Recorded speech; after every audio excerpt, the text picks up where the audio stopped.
Hello friends, आज हम पढ़ेंगे जल चक्र के बारे में, वाटर साइकिल के बारे में। तो सबसे पहले हम पढ़ लेते हैं कि जल चक्र क्या होता है, इसकी डेफिनेशन समझ लेते हैं। डेफिनेशन समझने के पहले एक बात समझ लेते हैं कि जल जो पृथ्वी पर है वो तीन रूपों में पाया जाता है, तीन अवस्थाओं में पाया जाता है। एक होती है ठोस, दूसरी द्रव, तीसरी गैस। तो सबसे पहले हम देख लेते हैं जल चक्र क्या होता है। चक्र क्या होता है? एक चीज का एक जगह पर होकर जाके आना, दूसरी जगह पे फिर आ जाना, एक बिंदु से जाकर उसी बिंदु पर फिर वापस आना ही चक्र कहलाता है। तो अब हम जल का चक्र है इसलिए जल चक्र देखेंगे। जब जल किसी जल क्षेत्र से ताप के कारण, सूर्य के प्रकाश का जो ताप होता है, ताप के कारण वाष्पीकरण एवं वाष्पोत्सर्जन की क्रिया के फलस्वरूप क्या होता है, जल जो होता है वाष्पीकरण की क्रिया जो जल से भी होती है और पेड़ पौधों द्वारा वाष्पोत्सर्जन की क्रिया द्वारा भी होता है, जल वाष्प में परिवर्तित होता है। इसके द्वारा भी क्या होता है, जल चक्र का निर्माण होता है। इसके द्वारा भी जल चक्र की क्रिया होती है, इसमें पेड़ पौधे भी भाग लेते हैं।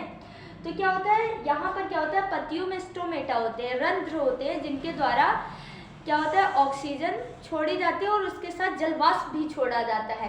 तो ये जल वाष्प भी जाकर के कहाँ मिलता है, ऊपर वायुमंडल में जाता है और संघनन की क्रिया के द्वारा बादल बनते हैं, जिससे वर्षा के द्वारा फिर से आता है पृथ्वी पर। तो इसमें पेड़ पौधे भी भाग लेते हैं। तो क्या होता है, अभी हम ये देख लेते हैं डेफिनेशन। वाष्पोत्सर्जन की क्रिया के फलस्वरूप बाद क्या होता है, संघनन की क्रिया के द्वारा, संघनन की क्रिया के द्वारा क्या होता है, पुनः वर्षा द्वारा, पश्चात पुनः वर्षा द्वारा स्थल पर जल जो है स्थल पर आ जाता है, स्थल पर आ जाता है। इसे ही हम जल चक्र बोलते हैं। क्या होता है, स्थल से जल से वायु के बीच निरंतर आदान प्रदान की क्रिया को ही हम जल चक्र बोलते हैं। तो क्या होता है जल चक्र, एक बार हम मैप के द्वारा पूरा अच्छे से समझ लेते हैं। तो सबसे पहले जल चक्र क्या होता है देखते हैं।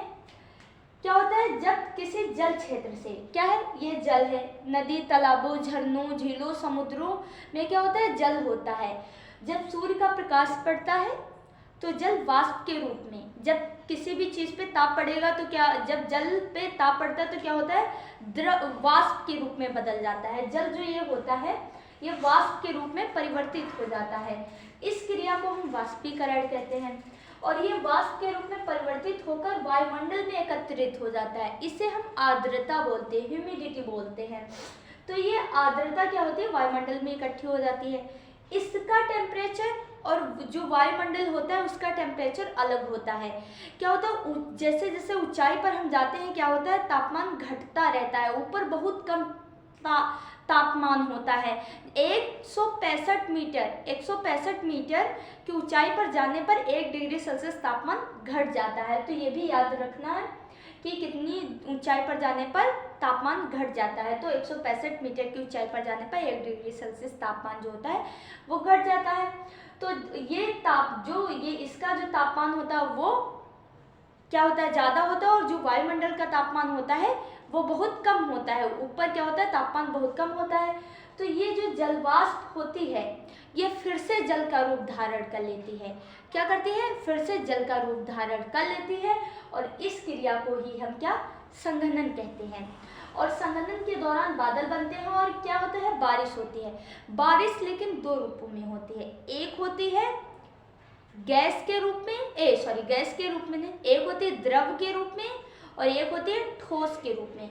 ठोस के रूप में कैसे होती है, जैसे कि जो आइस के जो बर्फ के टुकड़े होते हैं जिन्हें हम ओले बोलते हैं, उनके द्वारा वर्षा होती है।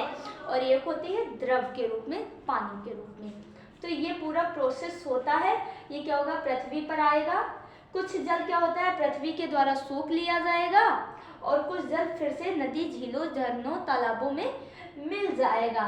तो क्या होता है, ये फिर ऊपर जाएगा वाष्पीकरण, फिर संघनन की क्रिया के द्वारा फिर से पृथ्वी पर, और इसी को गोल गोल क्रम को हम क्या बोलते हैं, जल चक्र कहते हैं।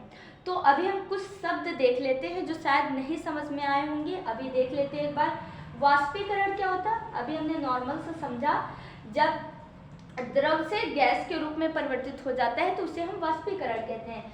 जब जल अत्यधिक ताप के कारण जल द्रव से वाष्प गैस में बदल जाता है तो इस क्रिया को वाष्पीकरण कहते हैं। संघनन अभी हमने देखा, जब ये जल वाष्प ठंडी होकर के क्या होती है, फिर से जल का रूप धारण कर लेती है, फिर से द्रव। क्या मतलब क्या हुआ, वाष्प से फिर से द्रव में बदल जाना, द्रव या ठोस में बदल जाना क्या कहलाता है, संघनन कहलाता है। तो क्या है, जब जल गैस अवस्था से ठोस या तरल अवस्था में परिवर्तित होने की क्रिया को संघनन कहते हैं। फिर क्या है, आर्द्रता, ह्यूमिडिटी, वायुमंडल में उपस्थित जल वाष्प को आर्द्रता कहते हैं। ये जो यहाँ से वाष्प जाती है जल वाष्प, ये वायुमंडल में एकत्रित होती है, इसे ही हम आर्द्रता बोलते हैं, ह्यूमिडिटी बोलते हैं। तो क्या होता है, पेड़ पौधों के द्वारा भी वाष्पोत्सर्जन की क्रिया के द्वारा क्या होता है, जल जो होता है वो क्या होता है, वर्षा में भाग लेता है, फिर से वर्षा होती है और वर्षा से फिर से क्या होता है, जल, यही पूरा प्रोसेस चलता रहता है। तो आई होप आप लोगों के समझ में आया होगा, और अगर समझ में आता है तो आप लोग हमारे चैनल को सब्सक्राइब कर लीजिए और बेल आइकन को प्रेस कर लिए, जिससे हमारी हर वीडियो का जो नोटिफिकेशन है वो आपको मिले, और लाइक कर दीजिए, बस इतना सा।